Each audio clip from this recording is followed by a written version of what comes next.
వేయి పడగలతో భూరిభారవహ కుండలీంద్రమణిబద్ధ భూవలయ పీఠికాం, వేయి పడగలతో భూమిని మోస్తున్నాడు. ఆయన వేయి పడగల మీద ఇలా చుట్టూ మణులున్నాయి.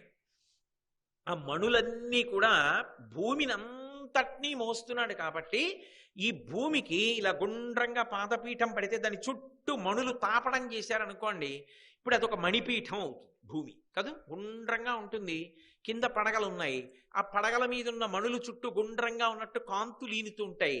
అప్పుడు ఆదిశేషుడి పడగల మీద ఉన్నటువంటి మణుల యొక్క కాంతుల చేత విస్తరింపబడి ఉన్నటువంటి ఈ భూమి గుండ్రంగా పాదపీఠంలా ఉంటే దాని మీద అమ్మవారు పాదం పెట్టుకుని కూర్చునుంది. ఎక్కడుంది ఆధారం అలా కూర్చునుందని? అలా ఎక్కడైనా చెప్పారా? ఆవిడ భూమిని పాదపీఠం చేసుకుని కూర్చునుంది అని ఎక్కడైనా ఉందా? లలితా సహస్రనామ స్తోత్రంలో వ్యాస భగవానుడి వల్ల సుమేరు శృంగ మధ్యస్థ శ్రీమన్నకరనాయిక అనుందా లేదా? సుమేరు శృంగ మధ్యస్థ అంటే మేరు పర్వతము దేవతలకు అనుకూలంగా ఉంటుంది, రాక్షసులకు విరోధంగా ఉంటుంది. అందుకే దేవతల యొక్క పట్టణాలన్నీ మేరు పర్వతం మీద ఉంటాయి. మనం ఎప్పుడైనా గ్రహాల్ని పిలిస్తే ఏవి మేరు పర్వతానికి ప్రదక్షిణం చేసి వస్తాయో ఆ గ్రహానికి మనం దర్శనం చేస్తే ప్రదక్షిణంగా పెడతాం. అది అప్రదక్షిణంగా వచ్చేటటువంటి గ్రహం అయితే దాన్ని దర్శనం చేయడానికి అప్రదక్షిణంగా పెడితేనే ఎక్కువ ఫలితం. అలాగే ఉండాలి గుడి కూడా. అందుకే మీరు చూడండి, సత్యనారాయణ వ్రతం చేస్తే రాహుకేతువుల్ని పిలుస్తారు. అప్పుడు పిలిచినప్పుడు ఇది మేరు పర్వతానికి అప్రదక్షిణంగా వస్తోంది అని పిలుస్తారు.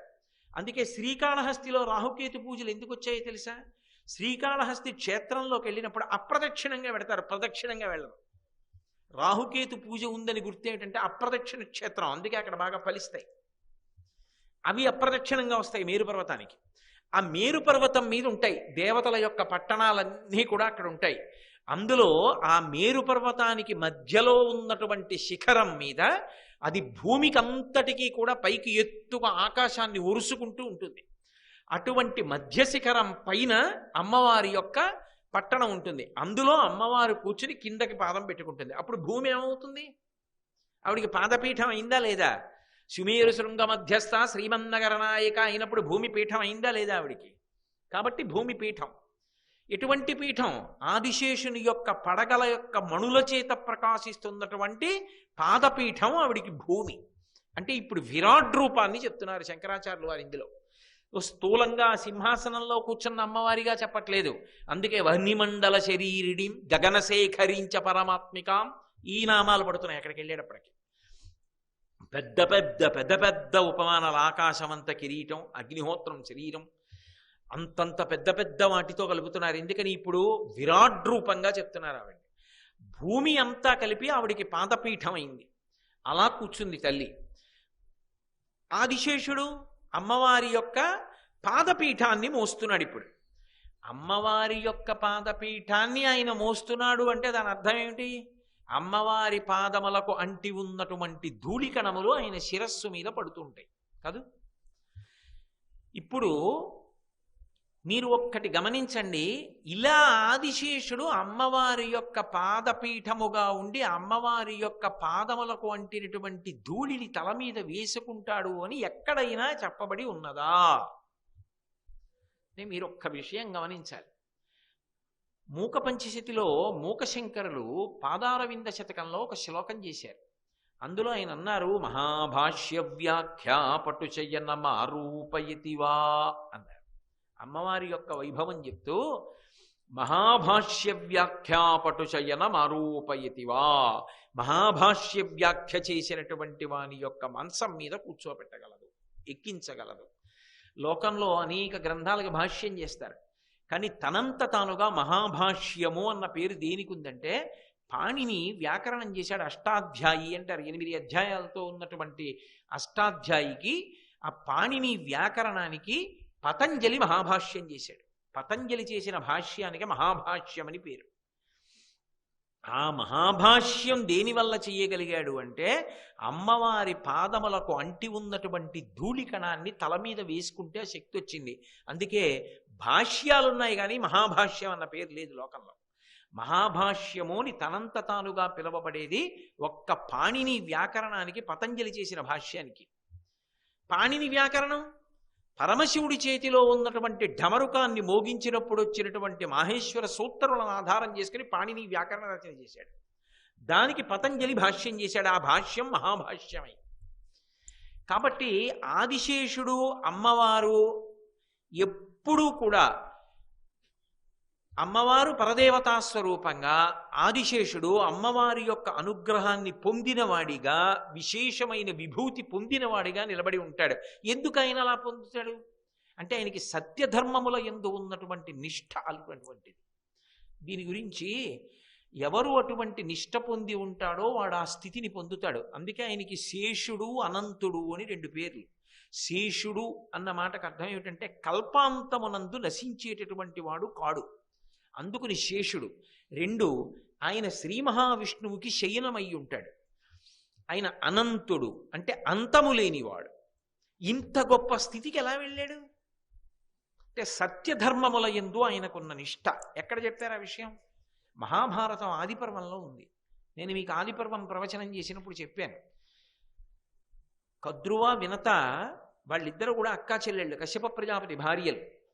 కశ్యప ప్రజాపతిని అడిగారు, మాకు ఉత్తమ సంతానం కావాలని అడిగారు. కొన్ని వేల సంవత్సరములు ఆయనకి సేవ చేసిన తర్వాత ఆయన పుత్రకామేష్టి చేశాడు. మీ ఇద్దరికీ ఉత్తమమైన సంతానం కలుగుతుంది, ఎటువంటి సంతానం కావాలన్నాడు. కద్రు అంది, నాకు 1000 మంది సంతానం కావాలి, పొడుగ్గా ఉండేటటువంటి వాళ్ళు, ఉత్సాహవంతులు కావాలని. వినతని అడిగాడు, నీకెటువంటి పిల్లలు కావాలన్నాడు. కద్రుకి ఎటువంటి పిల్లలు పుడతారో దానికి రెట్టింపు శక్తి ఉన్న వాళ్ళు కావాలి, తేలిక. తథాస్తు. కద్రుకి కొన్ని సంవత్సరములు పోయిన తర్వాత కడుపులోంచి అండములు పైకొచ్చాయి, గ్రుడ్లు పైకొస్తే దాన్ని ఆవునీతి పాత్రలలో పెట్టి పెంచుతున్నారు. అందులోంచి క్రమంగా గ్రుడ్లు బద్దలై అందులోంచి పావులు పైకొచ్చాయి. అందులో మొట్టమొదట వచ్చినటువంటి వాడు ఆదిశేషుడు. ఆదిశేషుడు, వాసుకి, ఐరావతుడు వీళ్ళందరూ పుట్టారు అందులోంచి. కశ్యప ప్రజాపతి యొక్క సంతానం.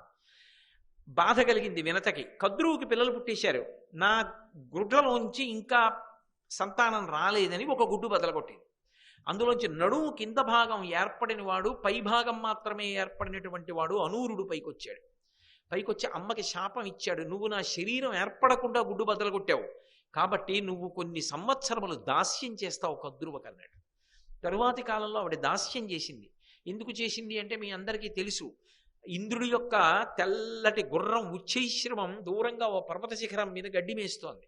వినత కద్రువ ఇద్దరు చూడ్డానికి వెళ్ళారు. మాత్సర్యంతో మొదలు మహాభారతం. అక్కడికి వెళ్ళి ఇద్దరు చూస్తున్నారు. కద్రు అంది, చూసావా గుర్రం అంతా తెల్లగా ఉన్నా తోక నల్లగా ఉంది. వినతంది, అక్క ఏ కన్నులతో చూస్తున్నావే, దానికి మచ్చలేదే, గుర్రం అంతా తెలుపంది. ఇప్పుడు చీకటి పడుతోంది, సరిగ్గా కనపడదు, రేపు ఉదయం వద్దాం. గుర్రం తోకకి నలుపు ఉంటే నువ్వు నాకు దాస్యం చెయ్యి, గుర్రం తోకకి నలుపు లేకపోతే నేను నీకు దాస్యం చేస్తాను. సరేనన్నారు, వెళ్ళిపోయారు.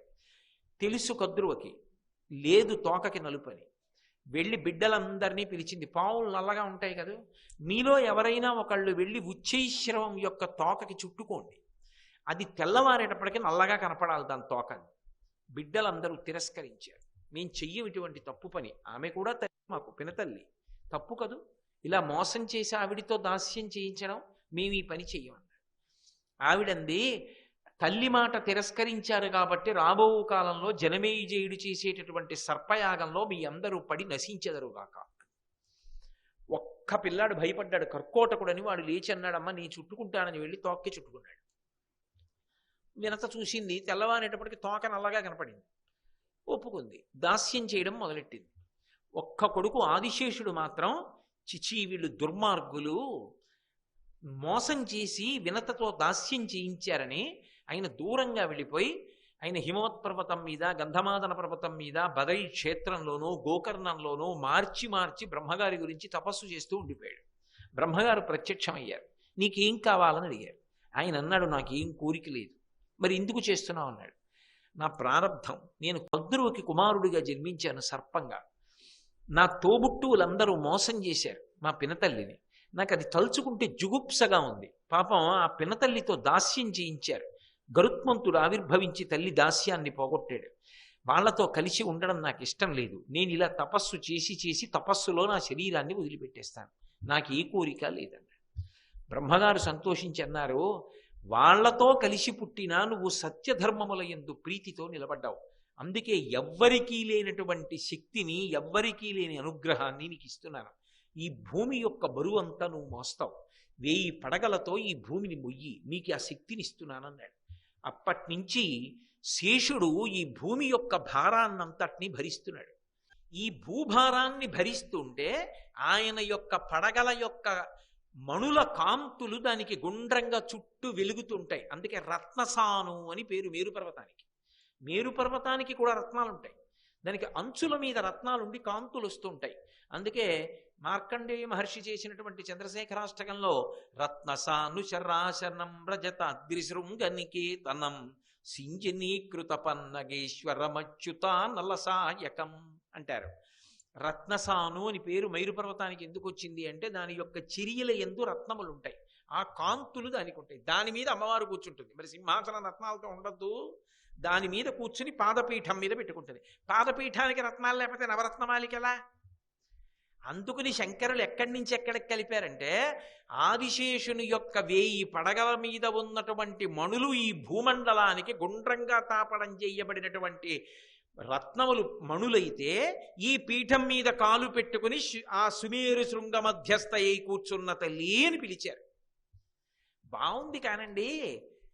ఆదిశేషుడి పడగల మీద ఉన్నటువంటి భూమండలాన్ని పాదపీఠం చేసుకుని కూర్చున్న అమ్మవారు అని చెప్పడానికి శంకరాచార్యుల వారు ఇంత కష్టపడవలసిన అవసరం ఉందా ఈ చరణం రాయడానికి? కాదు.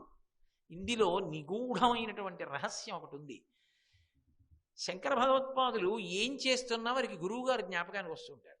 ఎప్పుడూ జ్ఞాపకానికి వస్తారు. వెంటనే ఓసారి శ్రీ గురుభ్యో నమః అంటారు, గోవిందం పరమానందం అంటారు మధ్యలో వివేక చూడామణిలో. ఎందుకంటే గోవింద భగవత్పాదులు ఆయన గురువుగారు. ఎక్కడో అక్కడ గురువుగారిని తలుచుకుని మనసులో మురిసిపోతుంటారు, మా గురువుగారు అని ఆనందపడిపోతుంటారు. అది ఆయన గురుభక్తి. ఇక్కడ ఆయన శ్రీ గురుభ్యో నమః అంటున్నారు. అలా ఎక్కడ కనపడిందండి? ఆదిశేషుడి పడగల మీద ఉన్నటువంటి మణులు భూమండలానికి తాపడం చేయబడి ఉండడం ఏమిటి? దాని మీద అమ్మవారు పాదం పెట్టుకోవడం ఏమిటి?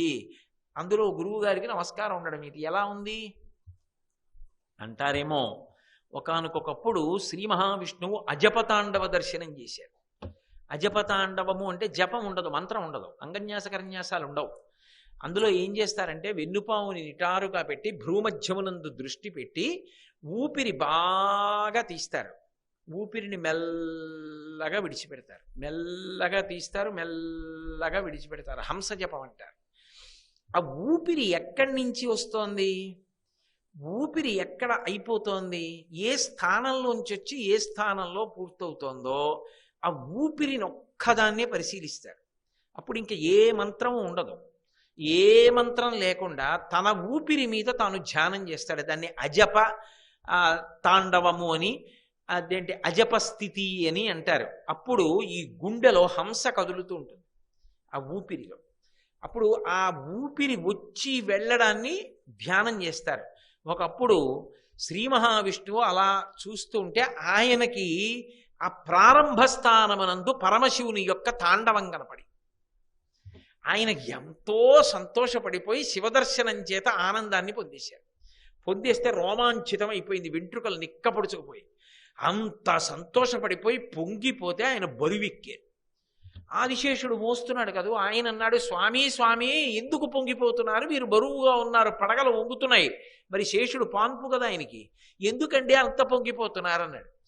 నా గుండెల్లో అజపతాండవం చూశాను రా పరమశివుడిది అన్నాడు. అంత బాగుంటుందా అన్నాడు. నువ్వు చూస్తావా అన్నాడు. చూస్తాను అన్నాడు. చిదంబరం వెళ్ళి చూడు అన్నాడు. అక్కడ నటరాజు కదా మరి ఉన్నాడు, పరమశివుడు నటరాజుగా నాట్యం చేస్తాడు అక్కడ, అక్కడికి వెళ్ళి చూడు. తమ ఆజ్ఞ, బయలుదేరుతున్నానన్నాడు. అంటే శ్రీ మహావిష్ణువు అన్నారు, నువ్వు ఎటూ భూలోకానికి వెడుతున్నావు, ఒక మహోపకారం చెయ్యి. 3 రకములైనటువంటి ఉపకారములు మానవాళికి జరిగేటట్టుగా చేసిరా అన్నాడు. సరే, ఆయన ఏం చేశాడు? ఎక్కడ పుట్టాలని వెడుతున్నాడు, పాము పిల్ల రూపంలో వెడుతున్నాడు. ఒక తల్లి, ఆమె మంచి యోగిని, ఆమె 2 చేతులు ఇలా అంజలి ఘటించి భగవంతుణ్ణి ప్రార్థిస్తోంది, నాకు మంచి కుమారుడు కావాలని ప్రార్థన చేస్తోంది. ఈమె యోగ్యురాలు, ఈమెను కడుపున పుట్టు అని ఈశ్వరుడు శాసించాడు. ఆ వెడుతున్నటువంటి పాము పిల్ల టక్కన ఆమె చేతిలో పడింది. పడి చూసేటప్పటికి కింద పాము శరీరం, పైన మనిషి తల. అందుకే నటరాజమూర్తి దగ్గర ఒక పక్క పతంజలి ఉంటాడు, కింద పాము పైన మనిషి తల. ఒక పక్క వ్యాఘ్రపాదుడు ఉపమన్యు మహర్షి యొక్క తండ్రి, పైన ముఖం మనుష్యుని యొక్క ముఖం, కింద పెద్ద పులి యొక్క శరీరం ఉంటాయి. ఇద్దరు పక్కన నిలబడి తాండవం చూస్తుంటారు, మిగిలిన వాళ్ళు సహకారం చేస్తుంటారు తాండవానికి. ఈ పతంజలి ఆమె చేతిలో పడ్డాడు. పత్ అంటే కింద పడ్డాం, అంజలి ఘటించినప్పుడు పడ్డాడు కాబట్టి పతంజలి అని పేరు పెట్టింది ఆవిడ. అటువంటి పతంజలి ఈ మానవాళికంతటికీ కూడా 3 మహోపకారాలు చేశాడు. ఏమిటవి అంటే, మనకి 3 ఉంటాయి పుణ్యం చేసుకోవడానికి: వాక్కు, కాయము, మనస్సు. వాక్కు అంటే మాట, మంచి మాట మాట్లాడవచ్చు, భగవన్నామం చెప్పవచ్చు, స్తోత్రం చెయ్యవచ్చు, దానివల్ల పుణ్యం. వాక్కు బాగుండడానికి ఆయన వ్యాకరణాన్ని ఇచ్చాడు, వ్యాకరణానికి భాష్యం ఇచ్చాడు, అదే మహాభాష్యం. ఆ మహాభాష్యం ఇవ్వడానికి పరదేవత యొక్క అనుగ్రహాన్ని పొందాడు. ఆవిడ పాదధూళిని తల మీద ధరించి మహాభాష్యం ఇచ్చాడు. అది మూకశంకరులు మూకపంచదశిలో చెప్పారు, మహాభాష్య వ్యాఖ్యాపటు శయనమారూపయతివా అని. కామాక్షి పరదేవత అనుగ్రహంతో పతంజలి మహాభాష్యం చేశాడు అని. కాబట్టి వాక్కుకి మొదటి ఉపకారం. 2 శరీరానికి ఉపకారం. ఎలా అంటే, ఆయుర్వేద గ్రంథాన్ని ఇచ్చాడు, చరక సంహిత అంటారు. చరకుడు అన్న పేరు మహానుభావుడు పతంజలిది. ఆత్రేయ సంహిత అంటారు, అత్రిగోత్రంలో పుట్టాడు, అత్రిపుత్రుడిగా వచ్చాడు, అందుకని ఆత్రేయ సంహిత. అబ్బో, ఆత్రేయ గోత్రంలో మహాపురుషులు పుడుతూ ఉంటారు. శంకర భగవత్పాదులు పుట్టారు, పతంజలి పుట్టాడు. అది కాబట్టి ఆ ఆత్రేయ సంహిత ఇచ్చాడు ఆయన. కాబట్టి శరీరానికి ఉపకారం చేశాడు, వ్యాధి రాకుండా కాపాడు. అలాగే 3వది మనస్సుకి యోగ సూత్రములను ఇచ్చాడు పతంజలి. యోగ సూత్రాలు మనస్సుని నిలబెట్టడం ఎలా అన్నది నేర్పాడు. మనస్సుకి, వాక్కుకి, కాయమునకు 3ంటికి ఉపకరించేటటువంటి గ్రంథములను ఇచ్చాడు. కాబట్టి పతంజలి 3 ఉపకరణములతో ఉండి పుణ్యాన్ని సంపాదించుకోగలిగిన మనుష్య జాతికంతటికి ఉపకారం చేశాడు. మహాభాష్యాన్ని తయారు చేశాడు. మరి శిష్యులకి చెప్పద్దు, శిష్యులకు చెప్పాలి. అందుకని శిష్యులకి చెప్పాలంటే ఒక్కొక్కడిని పిలిచి మహాభాష్యం అప్పటికి చెప్తాడు. ఆయనకి 1000 పడగలు ఉన్నాయి, ఆయన సహజంగా శేషుడు కదా. అందుకని ఆయన ఏం చేశాడు, అసలు వచ్చింది ఎందుకు, శివతాండవం చూడడానికి వచ్చాడు చిదంబరంలో. చిదంబరం వెళ్ళి పరమశివతాండవం చూశాడు. అందరూ వాద్యాలు మ్రోగిస్తున్నారు, పాటలు పాడుతున్నారు, ఆయన తాండవం చేస్తున్నాడు. విఘ్నేశ్వరుడు ఈయన వంక చూసి నవ్వాడు. ఎందుకు నవ్వుతున్నావు అన్నాడు. మేమందరం వాద్యాలు మ్రోగిస్తాం, నువ్వు పాము నువ్వేం చేస్తావు అన్నాడు. నేనేం చేస్తాననుకుంటున్నావు కదా, నేను ఆయన కాలుకి చుట్టుకుని ఆయన కాలికి అందే అవుతాను. నాట్యం చేసేటప్పుడు అందే అందం కదూ అని ఎగిరి పరమశివుని యొక్క ఎడంపాదాన్ని చుట్టుకున్నాడు. శంకరాచార్యులు వారు శివతాండవ స్తోత్రం చేశారు. అందులో అప్పుడప్పుడు పరమశివుడు కాలు ఎందుకు ఆపుతాడో చెప్పారు. అంత వేగంగా కదులుతుంటే పాము కదు శేషుడు జారిపోతూ ఉంటాట, మళ్ళీ చుట్టుకోవడానికి అవకాశం ఇవ్వడానికి ఒకసారి అలా ఆగుతుంటాడు, ఆగి మళ్ళీ చేస్తుంటాడు. అందుకని ఆయన చుట్టుకున్నాడు. చుట్టుకుని చిదంబరంలో తాండవం చూసి సంతోషించాడు. ఇప్పుడు మహాభాష్యం మరి చెప్పాలిగా శిష్యులకు, అప్పటితో పూర్తి అయిపోతుంది తను వచ్చిన పని. 1000 మంది శిష్యుల్ని పెట్టుకున్నాడు, తెరడ్డు పెట్టాడు శేషుడని తెలియకుండా ఉండడానికి. తను వెనక్కి కూర్చునేవాడు, రోజు పాఠం చెప్పేవాడు. తను తెర వెనకున్నాడుగా. గురువుగారు వ్యాకరణం కొంచెం వినేటప్పుడు ఏమిటంటే, అబ్బా ఏం వింటాను బాబోయ్ ఎంత కఠినంగా ఉందో అని అనిపించే అవకాశం ఉంటుంది. కొంచెం అర్థం చేసుకోవడానికి మనసు అక్కడే పెట్టవలసిన అవసరం ఉంటుంది కదా మరి. అందుకని ఎవరైనా పిల్లలు గబుక్కుని వెళ్ళిపోతారేమో బయటికని నాకు చెప్పకుండా ఎవరైనా కానీ వెళ్ళిపోతే పాఠం మధ్యలో వాడు బ్రహ్మరాక్షసుడు అవుతాడని ముందే శాపం పెట్టాడు. తెరకి అటు 1000 మంది కూర్చునేవారు, ఇటు ఈయన కూర్చుని 1000 పడగలతో పాఠం చెప్తుండేవాడు. అందులో ఓ శిష్యుడు గౌడదేశం నుంచి వచ్చాడు. వాడు మందమతి నాలాగా, వాడికి తొందరగా అర్థం కాదు. అబ్బాయి ఈ పాఠం ఏమిటో విసిగెత్తిపోతుంది బాబాయ్, నాకు అర్థం కావట్లేదు. ఆయన 1000 పడగలతో 1000 తలలు పెట్టి 1000 మందికి చెప్పేస్తుండేవాడు. గురువుగారు ఎటు మనని చూడటం లేదు, తెర వెనకాల ఉన్నారు కదా అని బయటికి వెళ్ళిపోయాడు. కాసేపు తిరిగి వద్దాంలే, పాఠం అయ్యే సమయానికి లోపలికి వచ్చి ఎదురుగుండా కూర్చుంటే విన్నాడు అనుకుంటాడు అని బయటికి వెళ్ళిపోయాడు. ఈయన పాఠం చెప్తున్నాడు. అందులో ఇంకో శిష్యుడు అత్యుత్సాహం ఉన్నవాడు. ఒక్క గురువుగారు 1000 మందికి పాఠం వాడికి ఎలా కావాలో వీడికి ఎలా కావాలో, వీడికి అనుమానం ఉందో వాడు వెనకబడ్డ వాడికి వెనక పాఠం, ముందు వాడికి ముందు పాఠం, ఎవరి సమర్థతని బట్టి వాళ్ళకి ఎలా చెప్పేస్తున్నారు ఒక్క గురువు గారు. ఏదో ఉంది తమాషా, చూడాలని తెరెత్తాడు. తెరెత్తేటప్పటికీ ఆదిశేషుడు ఉన్నాడు. ఆయన పడగలలోంచి వచ్చినటువంటి జ్వాలల చేత విషపు గాలికి ఈ 1000 మంది దగ్ధం అయిపోయారు. 1000 మందిని శేషుడు అనుకుంటున్నాడు. అయ్యయ్యయ్యయ్యో వీడెవరో తెరెత్తాడరా, వద్దని ముందే చెప్పాను, 1000 మంది దగ్ధం అయిపోయి బూది కుప్పలైపోయారు, ఈ మహాభాష్యం ఎప్పటికి చెప్తాను, ఎప్పటికి నా అవతారం పూర్తవుతుంది అని ఆలోచిస్తున్నాడు. ఈ గౌడుడు తిరిగి వచ్చాడు. నువ్వెక్కడికి వెళ్ళావన్నాడు. అయ్యా నాకు పాఠం విసిగెత్తిపోయి బయటికి ఫోన్లే వెళ్ళిపోతే వెళ్ళిపోయావు, కానీ నువ్వు ఉపకారం చేసేవరా, బతికావో, మిగిలిన వాళ్ళందరూ వెళ్ళిపోయారా నా విషపగాలికి, వచ్చి కూర్చోవాలి. వాడు భయపడుతూ కూర్చున్నాడు. ఆయన సంకల్పం చేసి వాడి కళ్ళల్లోకి చూశాడు. నేను చెప్పాను కదా, దృష్టిపాతం చేత అనుగ్రహించేస్తాడు గురువు. అలా అన్ని వేళ 1000 మందికి అలా అనుగ్రహించేయకూడదా అండి అంటే అది విరుద్ధం. ముందు పాఠం చెప్పాలి. ఎంతో అత్యవసర పరిస్థితుల్లో అనుగ్రహిస్తారు. ఆ గౌడ దేశం నుంచి వచ్చినటువంటి శిష్యుణ్ణి గౌడుడు అనేవారు. ఆయనను అనుగ్రహించేశాడు. ఆయనకి మహాభాష్యం అంతా వచ్చేసిన తర్వాత అన్నాడు, ఒరే నీకు మహాభాష్యం అంతా నేర్పించాను, ఇప్పుడు నువ్వు ఈ మహాభాష్యాన్ని తగినటువంటి శిష్యులకు నేర్పు. కానీ ఓ ఇబ్బంది ఉంది, పాఠం మధ్యలో వెళ్ళిపోతే బ్రహ్మరాక్షసుడు అయిపోతాడా అన్నాను కదా. బ్రహ్మరాక్షసుడు అంటే ఎవరవుతారో తెలుసా? వేదాధ్యయనం చేసి బ్రాహ్మణుడై పుట్టి సాటి బ్రాహ్మణుల్ని దోచుకుని వాళ్ళ కాంతల్ని దోచుకుని చెయ్యకూడని పనులు చేస్తే చిన్న వయస్సులో మరణించి రాక్షసుడై పుడతాడు. వాణ్ణి బ్రహ్మరాక్షసుడని పిలుస్తారు. నువ్వు బ్రహ్మరాక్షసుడు అయిపోతావు. ఇప్పుడు అయిపోయి పంచగౌడ దేశాలకి కేంద్ర బిందువు నర్మదా నదీ తీరంలో పెద్ద రావి చెట్టు ఉంది. ఉత్తర భారతదేశం నుంచి దక్షిణ భారతదేశానికి విద్య నేర్చుకోవడానికి వచ్చేవారు. అలా యువతల వైపు నుంచి ఉత్తర భారతదేశానికి వెళ్ళేవారు. ఆ రోజుల్లో పాటలీపుత్రంలో పెద్ద పెద్ద విశ్వవిద్యాలయాలు, అందుకని అట్టెడుతూ ఉండేవారు. అక్కడ కూర్చో రావి చెట్టు మీద. వచ్చిన ప్రతివాడిని అడుగుతుండే ఎక్కడికెడుతున్నావు అని అడుగు. దక్షిణ దేశంలో చిదంబరంలో పతంజలి గురువు గారు ఉన్నారు, మహాభాష్యం నేర్చుకోవడానికి ఎడుతున్నావు అంటారు.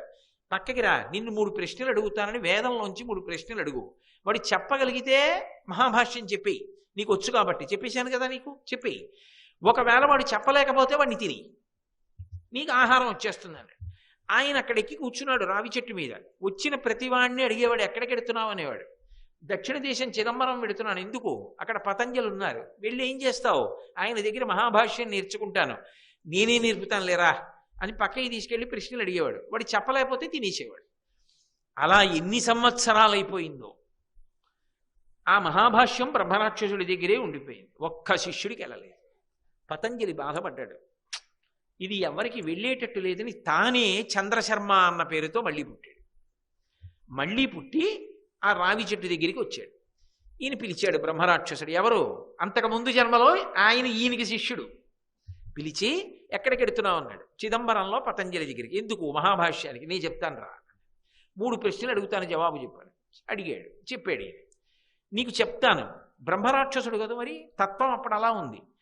ఆయన శాప విమోచనం ఇచ్చాడు పతంజలి. నువ్వు మహాభాష్యం ఒక్క శిష్యుడికైనా నేర్పితే నీ బ్రహ్మరాక్షసత్వం పోతుందన్నాడు. కానీ చెట్టు మీద కూర్చుని పాఠం చెప్తా, నువ్వు చెట్టు మీదే కూర్చోవాలి నా ఎదురుగుండా. 9 రాత్రులు 9 పగళ్ళు చెప్తా. అన్నానికి కానీ, నిద్రకి కానీ, శరీర శోధనకి కానీ, అంటే మలమూత్రాలని కానీ దిక్కోవడం. నువ్వు రాసుకోవాలి. నువ్వు రాసుకోపోతే నీ కర్మ, నీ చెప్పేస్తా. ఇష్టమేనా అన్నాడు. ఇష్టమేనా అన్నాడు. పైకెక్కి కూర్చున్నాడు. ఎలా?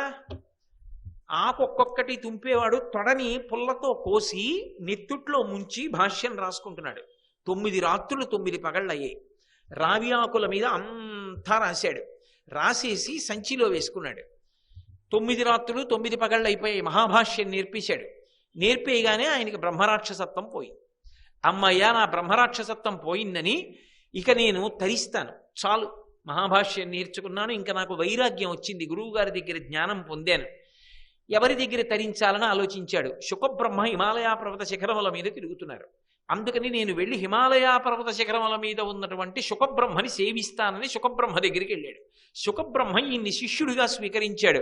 అప్పటికీ ఆయన పేరు గౌడుడు అని అనేవారు. శుకబ్రహ్మ దగ్గర ఉపదేశాన్ని పొంది, జ్ఞానాన్ని పొంది, సన్యాసాశ్రమాన్ని స్వీకరించి తరించాడు. కాబట్టి గౌడపాదాచార్యుల వారయ్యాడు. తర్వాత గౌడపాదాచార్యుల వారై తిరుగుతున్నాడు. ఈ చంద్రశర్మ ఈయన నిజానికి ఈ గౌడపాదాచార్యుల వారికి గురువు కిందటి జన్మలో పతంజలిగా. ఇప్పుడు ఆ పతంజలి చంద్రశర్మగా ఉన్నాడు. ఈయన ఇప్పుడు ఈ భాష్యం అంతా మూట కట్టుకున్నాడు. అంటే తనదే ఆ భాష్యం. ఇప్పుడు ఆయన కోరిక ఏమిటి? అది ప్రచారం పొందాలి. కాబట్టి ఇప్పుడు ఎవరికైనా నేర్పుదామని పాప ఆ మూటలన్నీ పట్టుకు బయలుదేరాడు. 9 రాత్రులు 9 పగళ్ళు నిద్రపోలేదు, అన్నం తినలేదు, తొడ కోసుకుని ఆ నెత్తుటితో రాశాడు. నడుస్తుంటే ఇక నడవలేకపోయాడు. నిద్ర వచ్చేసి ఓ చెట్టు కింద పడుకుని నిద్రపోయాడు. ఈలోగా ఎక్కడి నుంచో మేక వచ్చింది. వచ్చి మెల్లిగా బస్తాల్లోకి మూతి పెట్టి కొన్ని ఆకులు తినేసి అజభక్షిత భాష్యము అని ఇప్పటి వరకు కూడా మహాభాష్యంలో లోకంలో ఇక దొరకలేదు. అది మేక తినేసి దాన్ని అజభక్షిత భాష్యం అంటారంటే మేక తినేసిన భాష్యం. మిగిలిన ఆకులు లేచి చూశాడు, ఇవైనా దక్కించుకుందామని మెల్లిగా భుజాల మీద నెత్తి మీద పెట్టుకుని ఊళ్ళోకి వచ్చాడు. ఒక వైశ్యుల ఇల్లు కనపడింది. అరుగు మీద మూటలన్నీ దగ్గర పెట్టుకుని పడుకుని నిద్రపోయాడు. పరమ నీరసంతో నిద్రపోయాడేమో, ఇక లేవలేదు. ఇక ఇతను మృత్యువులోకి వెళ్ళిపోతున్నాడని ఆ వైశ్య యజమాని యొక్క కుమార్తె చూసింది. ఇతన్ని ఎలాగైనా బ్రతికించాలి, లేచి తినడు. ఎలా? ఆమెకి కొంత ఆయుర్వేదం తెలుసు. ఆమె పెరుగన్నాన్ని బాగా మెత్తగా చేసి ఇతని అంగీ పైకెత్తి పొట్ట మీద పెట్టి రుద్దేది. చర్మం ఆ పెరుగన్నపు సారాన్ని లోపలికి పుచ్చుకునేది. మెల్లిగా తను శక్తి పొంది నిద్ర లేచాడు. లేచి, అమ్మా నన్ను రక్షించావు, చాలా సంతోషం తల్లి, నేను బయలుదేరుతున్నాను అన్నాడు. సంతోషం తల్లి, నువ్వు బయలుదేరి వెళ్ళిపోవడానికి కాదు నిన్ను రక్షించింది. నీ అందచందాలు చూసి నువ్వు భాష్యం నేర్చుకున్నావని, నిన్ను పెళ్ళాడదామని నేను బతికించాను. నన్ను పెళ్ళాడింది. పెళ్ళాడడం కోసం కాదు నేను ఇవన్నీ నేర్చుకున్నది. శిష్యులకు అప్పచెప్పి నేను మా గురువుగారి మార్గంలో వెళ్ళిపోదామని నేర్చుకున్నాను. అందుకని నాకొద్దు, నేను శిష్యులకు పాఠం చెప్పుకుంటానని వెళ్ళిపోతున్నాడు. నా వల్ల ఉపకారం పొంది ప్రత్యుపకారం చెయ్యకుండా వెళ్ళిపోతానంటే ఒప్పుకుంటానా? రాజుగారి దగ్గరికి తీసుకెడతాను, పద, మన ఇద్దరికి వివాదం అని ఆ వైశ్యుని కుమార్తె కలిసి ఈ చంద్రశర్మని రాజుగారి దగ్గరికి తీసుకెళ్ళాడు. శ్రీ ఉమామహేశ్వర పరబ్రహ్మార్పణమస్తు. స్వస్తి.